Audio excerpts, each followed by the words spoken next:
It was the week before Christmas, and I was buzzing with the kind of excitement only a student on the edge of a holiday break could feel. I had visions of sleeping in, binge-watching my favorite shows, and finally finishing that book I had been putting off for months. Walking up the driveway, I already felt the relief of escaping the endless schoolwork.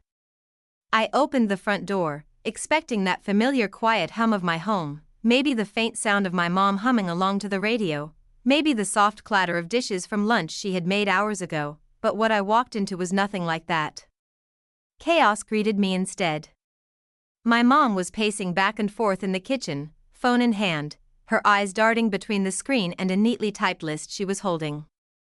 I squinted at it, trying to make sense of the names, ages, and notes scribbled across it. My heart sank almost instantly. "You're going to watch 5 Kids over the holidays," she said casually, as if she hadn't just ruined my entire week. I froze mid-step, my backpack slipping from my shoulder. 5 kids. Not 1, not 2, but 5. And not for an hour, or a day, or even a few hours. No, over Christmas. My break, which I had mentally mapped out for weeks, was obliterated in a single sentence. I could feel panic clawing at my chest, anger simmering in my stomach, and disbelief clouding my thoughts. Me? Responsible for 5 kids I barely knew, over the longest break of the year, with no help? I opened my mouth to protest, to reason, to explain that I had plans, that I needed time to myself, that I had things I actually wanted to do. But before I could say a word, she smiled that infuriating smile of hers, fun. The word rang in my ears like a cruel joke. Fun? 5 kids. Chaos. Noise. Constant questions. Messes. And me, stuck in the middle, powerless to escape. I felt my brain whirring, calculating every worst-case scenario I could imagine. They could destroy the house. They could spill drinks, break ornaments, track mud in every room. They could wake me up at dawn, shriek with laughter, or start fights I'd have to resolve. The thought made my stomach twist, and then came the realization that really hit me like a punch. Nothing, absolutely nothing, was going to change her mind. I wasn't going to be able to argue, negotiate, or delay. I was trapped.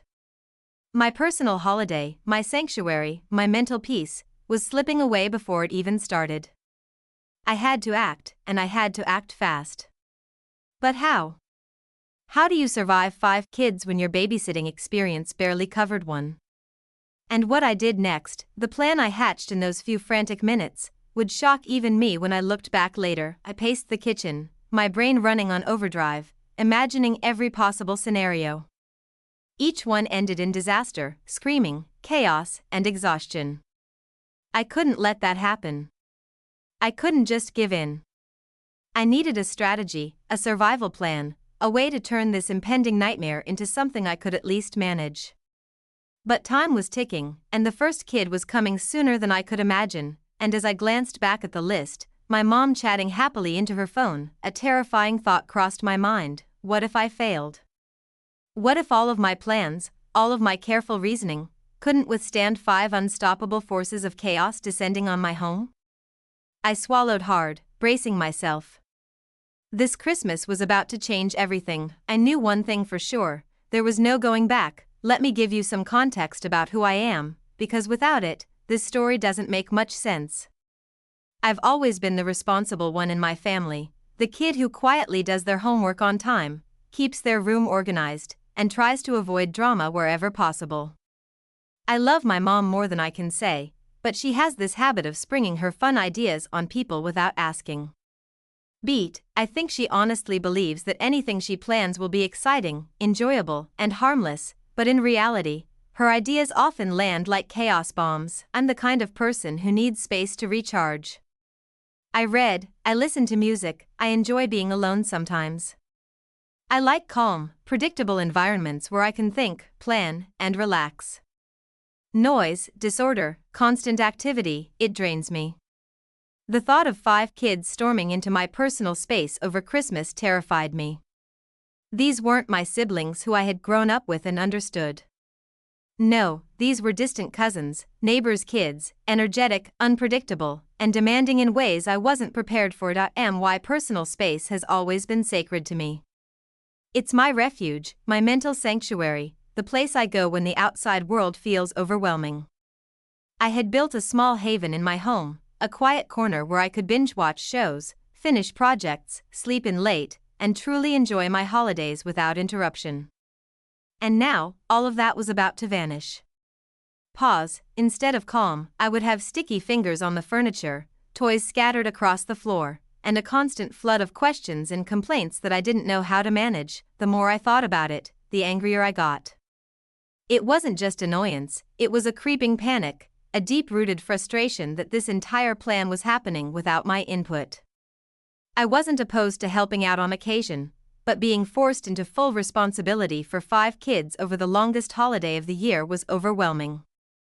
I needed to figure out a strategy, but before I could plan anything, I had to understand exactly what I was dealing with. Who were these kids? What were their personalities, their habits, their quirks? And how would they react to a stranger trying to control their holiday experience? I started mentally preparing for the worst. I imagined scenarios of running from room to room, chasing kids, cleaning messes, negotiating peace treaties, and trying to maintain some semblance of order while barely keeping my sanity intact. Each vision made my chest tighten and my stomach churn. It felt impossible, yet I knew that if I didn't come up with a plan, the entire holiday would be a disaster. I couldn't let that happen. So I began observing, asking questions subtly, and taking mental notes. I tried to predict the chaos, map out strategies, and prepare myself mentally for the challenges ahead. Every detail mattered, from the ages of the kids to their favorite snacks, their energy levels, and the likelihood of them ignoring any rules I tried to enforce. I had to become tactical, because surviving 5 kids wasn't just about patience, it was about understanding the battlefield I was stepping into, and just as I thought I had a rough picture of what I was up against, I realized something chilling. No matter how much I planned, no matter how careful I was, I had no control over the biggest variable, the way my mom would watch, interfere, and somehow escalate everything. That realization made me swallow hard. This wasn't just about kids, it was about navigating my mother's unpredictable enthusiasm, too. And I had a sinking feeling that her fun idea was about to get far more complicated than I ever imagined. The plan was set in motion faster than I ever expected. Mom was buzzing with energy, moving from room to room with a notebook and pen, jotting down activities, meal times, and even detailed snack schedules. She was thrilled, practically beaming, as if this was the most exciting holiday plan in the history of the world. Meanwhile, I felt trapped, watching my carefully imagined Christmas break slip through my fingers. I tried to voice my protests, tried to explain how impossible it would be to manage 5 kids on my own, but Mom waved them off with a laugh. "It'll be fun," she said again, her tone almost mocking in its cheerfulness. It was obvious she had no intention of listening, no plan to negotiate, and no awareness of the chaos she was about to unleash. Once I accepted that escape wasn't an option, my mind shifted into survival mode. I started gathering information, quietly observing, asking subtle questions, and noting every little detail about the kids I could. Who were they really? What were their personalities, habits, and tendencies? Which ones were likely to be easy to handle, and which ones were absolute nightmares in the making? I realized I couldn't just survive by winging it, I needed strategy. Every detail mattered. I also had to calculate the duration of this ordeal. Christmas break was long enough for fatigue, boredom, and tension to build into something unmanageable. There were no breaks in between, no opportunities to escape, no reprieves. I needed to mentally prepare for every single day, every single hour, every single meltdown that might occur. The thought made my chest tighten and my mind race with worst-case scenarios. I started mapping the house, considering which rooms could act as safe zones, which corners could be barricaded, and which areas were high risk for chaos. Then came the mental simulations. I imagined myself running from room to room, chasing kids, redirecting arguments, managing snack time, and preventing total disasters. I imagined them spilling drinks on the carpet, wrestling over toys, or teaming up against me in synchronized mischief. Each scenario ended in frustration, exhaustion, and emotional breakdowns. Yet, amidst all the panic and fear, I started to see patterns. I could anticipate moves, set up small defenses, and even think of tricks to redirect their energy. My mind was a battlefield now, strategy versus chaos, and I had no choice but to fight smart. It became clear that my plan wasn't just about survival. I wanted to prove a point. I wanted to show Mom that her fun idea wasn't as harmless or easy as she thought. I wanted her to see my limits, to respect my boundaries, and to acknowledge that I wasn't some child who could be ordered around like a personal assistant for her holiday experiment. But proving a point meant I had to gather evidence, test limits, and prepare contingencies. I started visualizing the battle zones, potential weak points in my strategy, and how I could maintain control without losing my sanity. Why, the day before the kids were due to arrive, I had a detailed mental blueprint. I had mapped the house, identified problem areas, and imagined every scenario I could think of. I even had escape corners where I could breathe, regroup, and strategize for the next round of chaos. Pause. I felt a sense of tentative control, the kind of feeling you get when you know the storm is coming, but you've at least read the weather report and prepared your shelter. And then she threw the first curveball. A message pinged on my phone from one of the kids' parents, a last-minute change that added another layer of unpredictability I hadn't accounted for. My carefully constructed plans, my mental maps, my safe zones, all suddenly felt fragile. The reality hit me. No matter how much I planned, some things were completely out of my control. I swallowed hard, staring at the message, and realized that surviving 5 kids was going to be far more complicated than I had imagined. I took a deep breath, trying to steady myself. This was the point of no return. Once they arrived, there would be no retreat, no do-overs, no escape. I was about to be thrown headfirst into chaos, and my survival depended on how quickly I adapted. The first kid arrived right on time, and immediately, the house went from quiet and predictable to a whirlwind of energy. Within minutes, my carefully crafted plans were unraveling in ways I hadn't anticipated. Sticky fingers dove into my carefully set-out snacks, leaving trails of crumbs across the counter. Toys flew across the living room as if propelled by some invisible force, and the shrill laughter and screams echoed down the hall. I tried to establish rules right away, calmly explaining what was allowed and what wasn't, but it was like talking to a brick wall. None of it mattered. They were too fast, too clever, and far too loud. One of them, a little girl with piercing eyes and a mischievous grin, seemed to have a hidden agenda. She tested every boundary I set, ignored my instructions, and questioned my authority at every turn. It was almost intentional, like she wanted to see how far she could push me before I snapped. I could feel my patience fraying, my stomach twisting with tension as I realized that survival was going to be about far more than keeping them occupied. It was about keeping myself intact, mentally and emotionally. I tried everything I could think of to redirect their energy. I experimented with distractions, offering activities, small rewards, and even a few harmless tricks to get them to focus. Sometimes it worked, for a few glorious minutes, but just as quickly, the chaos would return with renewed intensity. Every strategy one tried seemed to backfire. The moment I thought I had a grip on the situation, something else would erupt, knocked over drinks, arguments over toys, or loud protests about what they wanted to do next. The house felt like a storm, and I was standing in the eye, trying not to be swept away. Mom, of course, seemed oblivious to the chaos. She occasionally popped in, smiling and offering cheerful advice.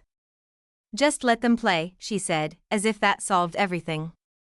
Her words made me grit my teeth. Let them play? My definition of play was clearly very different from hers.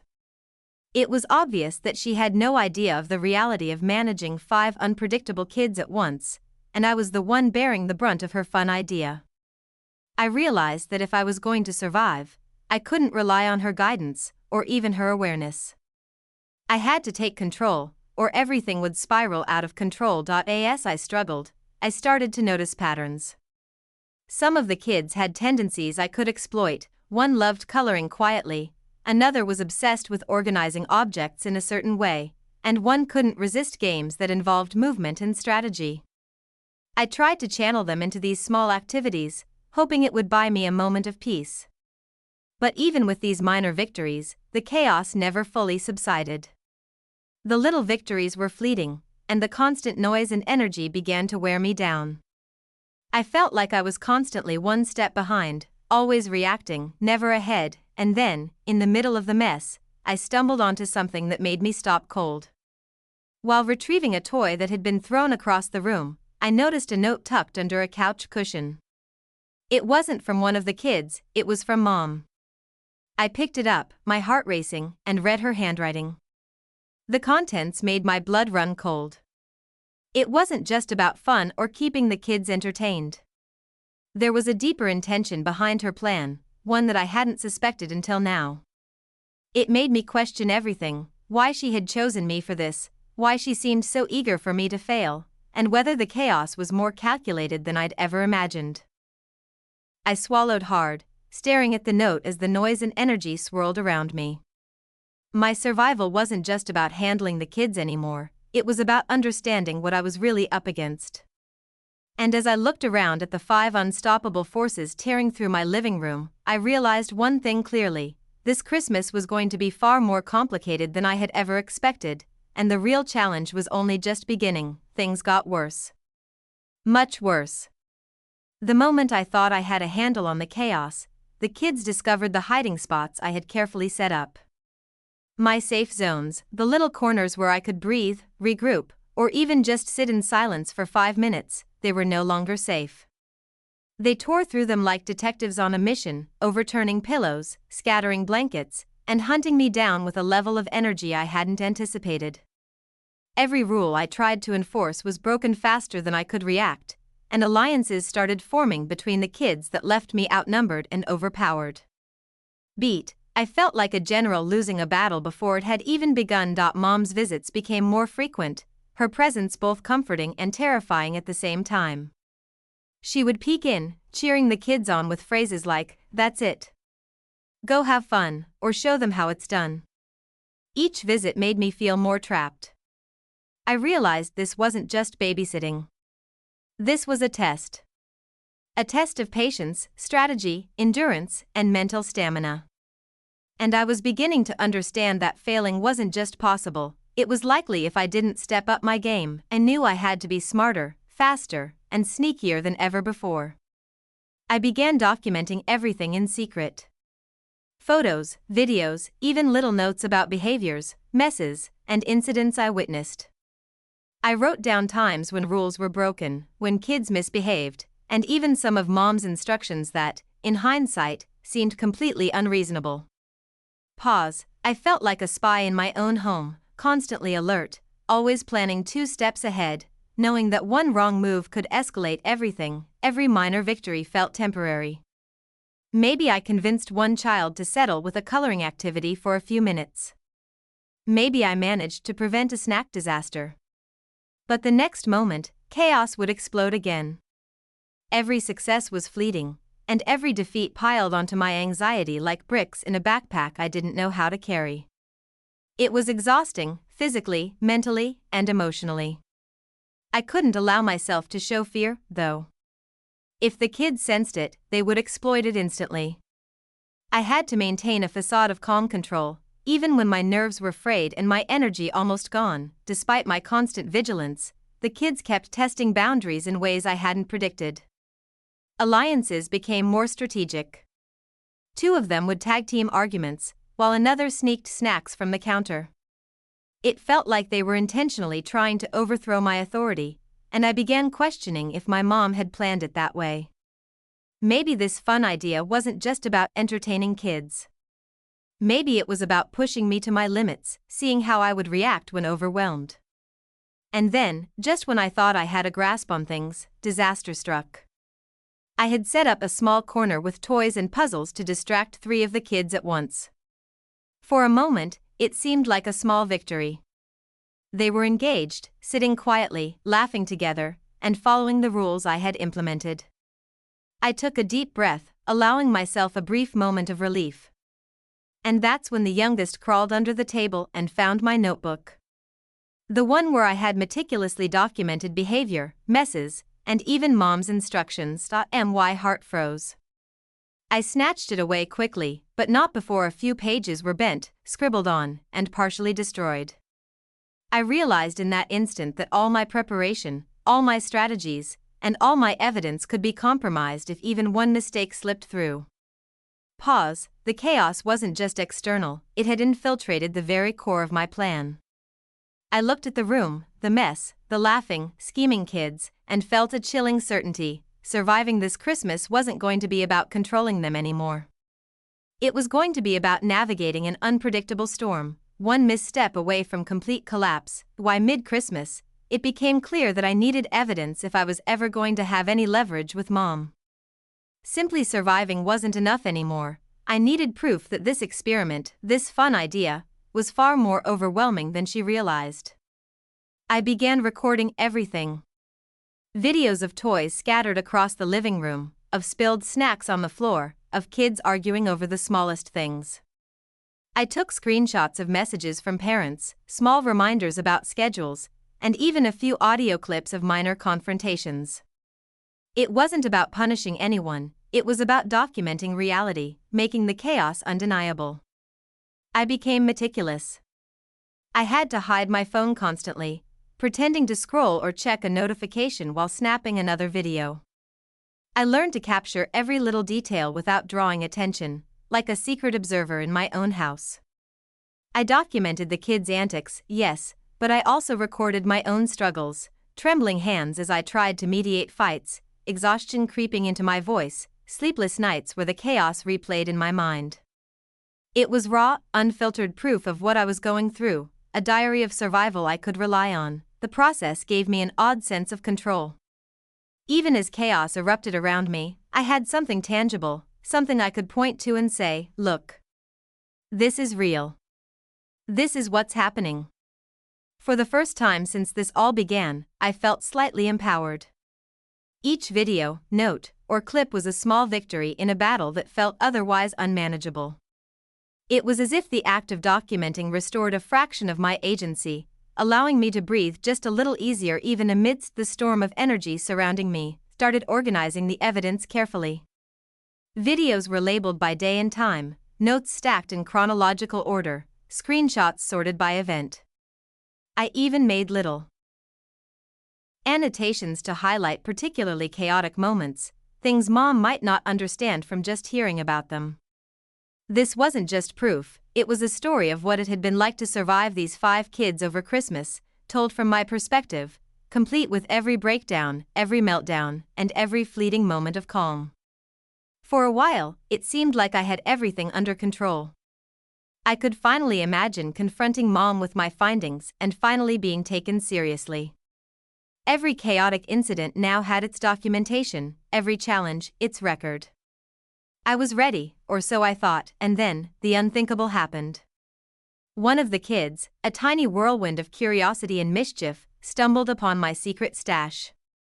They had been exploring, of course, and in a moment of innocent chaos, uncovered the notebook and the phone I had hidden. Their mischievous grin was enough to make my stomach drop instantly. My heart raced as I imagined the worst, the evidence I had painstakingly collected, the proof I had counted on, potentially exposed or erased in seconds. All the work I had done, all the preparation, could vanish in an instant. I froze, unsure whether to snatch it away immediately or play it cool. I could feel my mind racing, scenarios of lost evidence, angry mom, chaotic kids all spiraling into something unmanageable.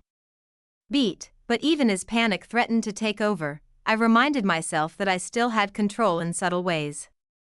I had prepared for contingencies, and this was just another challenge to navigate. I took a deep breath and began thinking quickly, formulating a way to regain control while keeping the evidence intact. The stakes had suddenly become higher, and I realized that my battle wasn't just about surviving, it was about protecting proof that could finally shift the balance in my favor. The twist came out of nowhere. One of the kids, the very one who had discovered my secret stash and grinned like a little trickster, did something completely unexpected. They didn't yell, they didn't report me to mom, and they didn't destroy anything. Instead, they leaned closer, eyes glinting with mischief, and whispered an offer I wasn't prepared for. They wanted to team up. In exchange for a little creative freedom, drawing, choosing games, and small privileges, they promised to help me survive the rest of the week. I froze, unsure if I could trust them. I had spent days on edge, documenting chaos, predicting trouble, and bracing for disaster. But the alternative was clear: pure chaos, 5 unstoppable forces running the house while I scrambled helplessly behind them. I weighed the risk. I could refuse and try to maintain control alone, or accept their offer and gain a tactical advantage that could actually make this situation manageable. Slowly, I nodded, agreeing to their terms. It felt strange to form an alliance with a kid who had previously been a source of chaos, but I had no other choice. With their unexpected cooperation, everything changed. Suddenly, the 5 kids were more manageable than I had thought possible. They began following subtle cues, responding to indirect instructions, and allowing me to rest for brief moments without everything falling apart. I started using my own strategies more effectively, redirecting energy, negotiating minor compromises, and subtly guiding activities.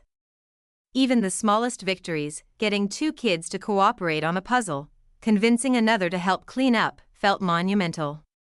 It wasn't just about survival anymore.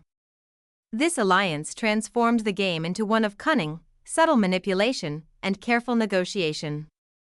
I had to think creatively, balancing trust with caution, and always anticipating the kids' next move. I felt like a chess player, strategizing 2 or 3 steps ahead, working with allies I had previously feared would be my undoing. Each minor victory built confidence, both in myself and in the trust one was earning from my new ally, but as I strategized, I started noticing patterns that hadn't been obvious before.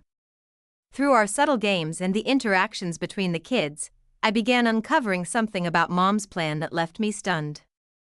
This wasn't about fun. It wasn't even about keeping the kids entertained or giving them a memorable Christmas. No, her goal was far more calculated.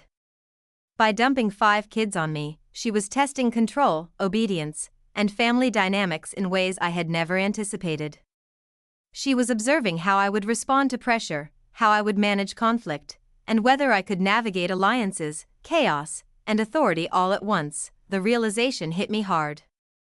Every element, the messes, the challenges, the relentless energy, wasn't random. It was a test. And I was both the student and the subject. My mind spun as I considered the implications. Mom had created a high-stakes experiment disguised as a holiday, pushing me to the limits, forcing me to adapt, and revealing strengths and weaknesses I didn't even know I had.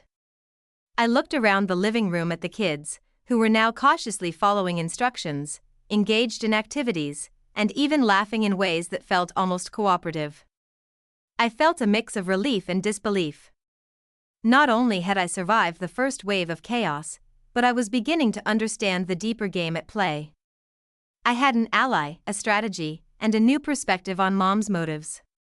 The chaos was still there, but now I could see patterns, opportunities, and openings where previously there had only been confusion and stress, and yet, the revelation left me with a sense of unease.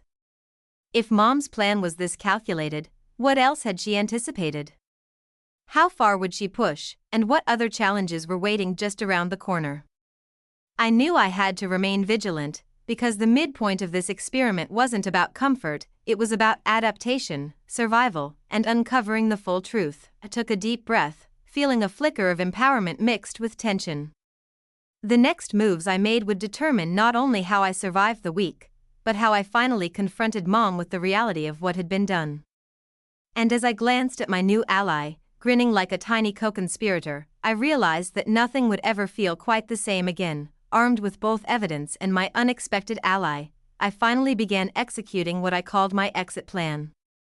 The first step was to set boundaries with the kids with clear, non-negotiable limits that even they could understand. I negotiated rules they were willing to follow, creating a structured schedule that included playtime, snacks, meals, and short rest periods.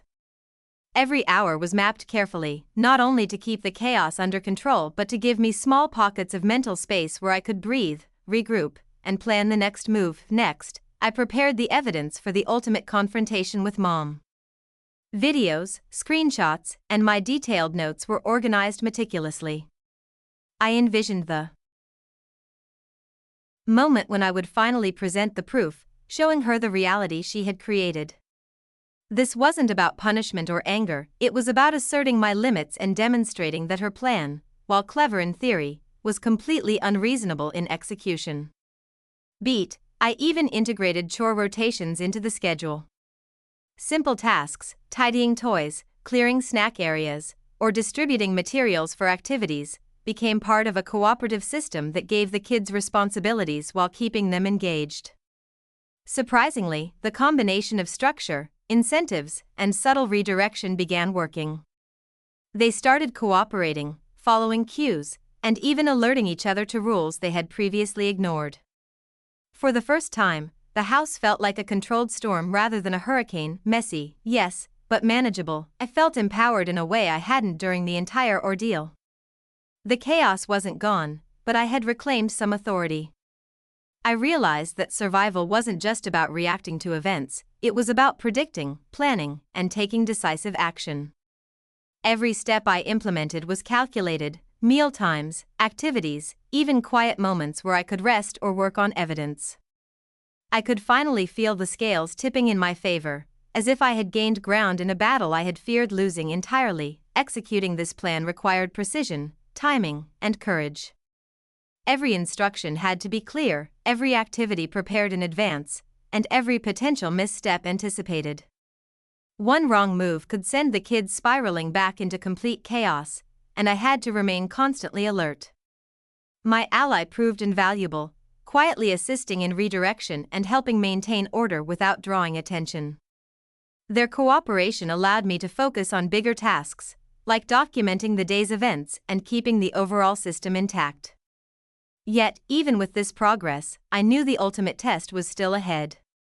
Mom had mentioned a Christmas review, an upcoming visit where she would observe the household, the kids, and, unknowingly, me. I realized that everything I had worked for, the evidence, the strategies, the temporary peace, would be evaluated. The stakes were higher than ever. If I faltered, if even a small detail went wrong, all of my planning could unravel, and the chaos I had struggled to control would come roaring back with full force.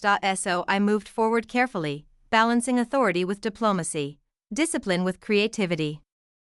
Each day became an exercise in foresight, patience, and tactical thinking. And as I glanced at the kids, now laughing together under the new rules, I felt a strange mixture of relief and anticipation. I was ready for the confrontation.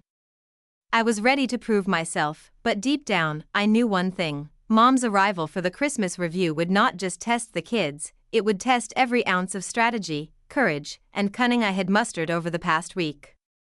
And I couldn't afford to fail. The fallout was immediate. Mom walked in expecting a disaster, a chaotic living room, shrieking kids, spilled snacks, and toys strewn across every surface. Instead, she was met with a semi-organized house. The kids were engaged in structured activities, quietly participating in games, puzzles, and small chores according to the schedule I had meticulously implemented. I felt a surge of quiet satisfaction. For the first time, my preparation had fully paid off. Presented the evidence I had gathered over the week, videos of the mess, screenshots of messages, detailed notes of confrontations, and recordings showing how the kids had tested boundaries. Mom's jaw dropped as she took it all in. The initial shock faded into surprise, then laughter at some of the more chaotic moments she had unknowingly orchestrated. Slowly, her expression shifted into something else: grudging respect. She realized that my struggle had been real, relentless, and far more challenging than she had imagined. Even the kids contributed in their mischievous way. They recounted moments where they had pushed limits, challenged authority, or teamed up to create minor chaos. It was playful, yet honest. Their small testimonies, combined with the evidence I had meticulously collected, painted a vivid picture of the ordeal I had endured. Mom's eyes widened as the pieces came together. She had underestimated both the situation and me. She hadn't anticipated that I could adapt, strategize, and survive while maintaining control over the chaos she had created. The moment was oddly satisfying. Karma had worked in my favor. Her plan to test me by dumping 5 kids on my head had backfired in the best possible way. Instead of overwhelming me, it showcased my resilience, creativity, and ability to navigate impossible circumstances. She had wanted a fun, controlled experiment, and instead, she got a living demonstration of boundaries, strategy, and patience.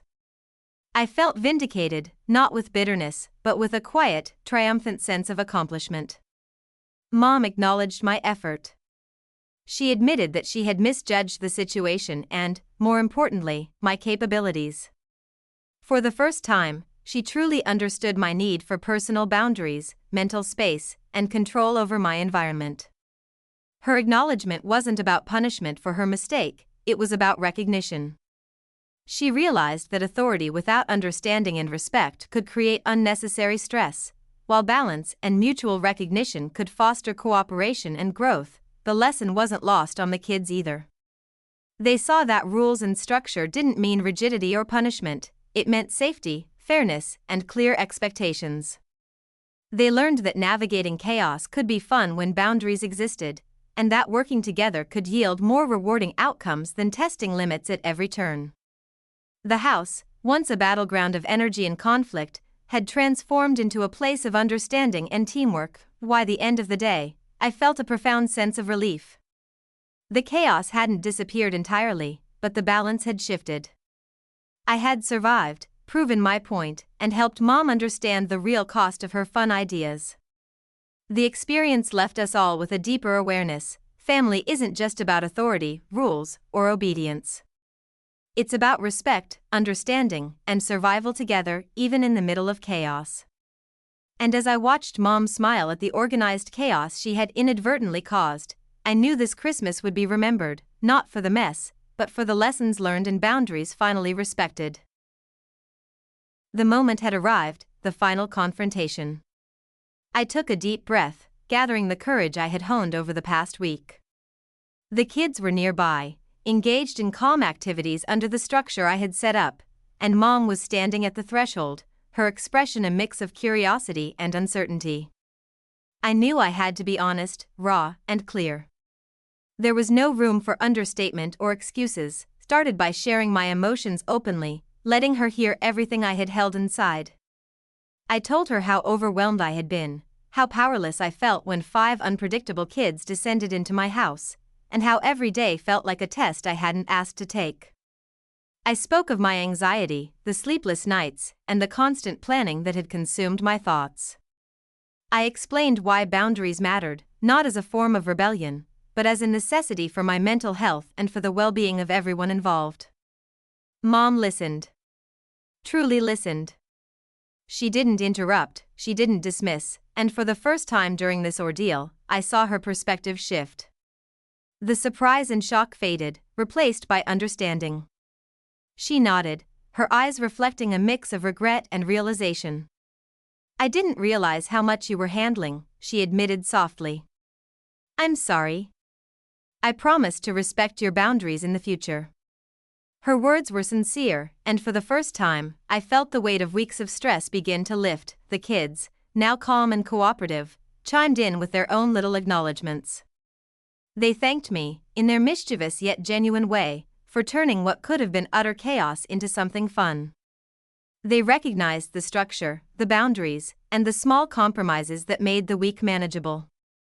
I realized that the lessons extended beyond me. This experience had shown them that rules and guidance could coexist with play, creativity, and freedom. Reflecting on the entire experience, I saw how much I had grown. I had learned resilience, discovering the strength to endure unexpected challenges and maintain control. I had sharpened my strategy, planning meticulously and adapting on the fly. Patience had become a skill honed in the fires of constant interruptions and testing behavior. Most importantly, I had learned the power of proving oneself through evidence, careful observation, and clear documentation. The notebook, the videos, and the recordings weren't just proof, they were validation of my perseverance. This ordeal also taught me to trust my instincts. When chaos threatened to overwhelm me, my intuition guided my decisions: when to step in, when to negotiate, when to redirect energy. I realized that boundaries weren't obstacles to fun, they were shields that allowed me and everyone else to navigate the situation safely. Negotiation, compromise, and communication had become my tools, and they had made all the difference. The moral was clear: you can survive almost anything if you think creatively and assert yourself wisely. Life will inevitably throw chaos your way, sometimes disguised as family obligations, work challenges, or unexpected crises. How you respond, whether with strategy, patience, or courage, shapes the outcome. You may feel powerless at first, but even in the storm, you can regain control and find solutions that honor both your needs and the needs of others. As I looked around at Mom and the kids, I felt a profound sense of accomplishment. We had navigated chaos, established respect, and transformed a potentially disastrous week into a meaningful lesson in resilience and cooperation. The house was still lively, still full of energy, but the balance had shifted. I had survived, grown, and proved my point without breaking anyone's spirit. As I close this story, I leave you with a question: if you were in my shoes this Christmas, faced with unexpected chaos, 5 unstoppable forces, and a parent's impossible plan, how would you respond? Would you surrender to the storm, or would you find a way to navigate, assert yourself, and turn the challenge into a victory? The choice, and the lesson, is always yours.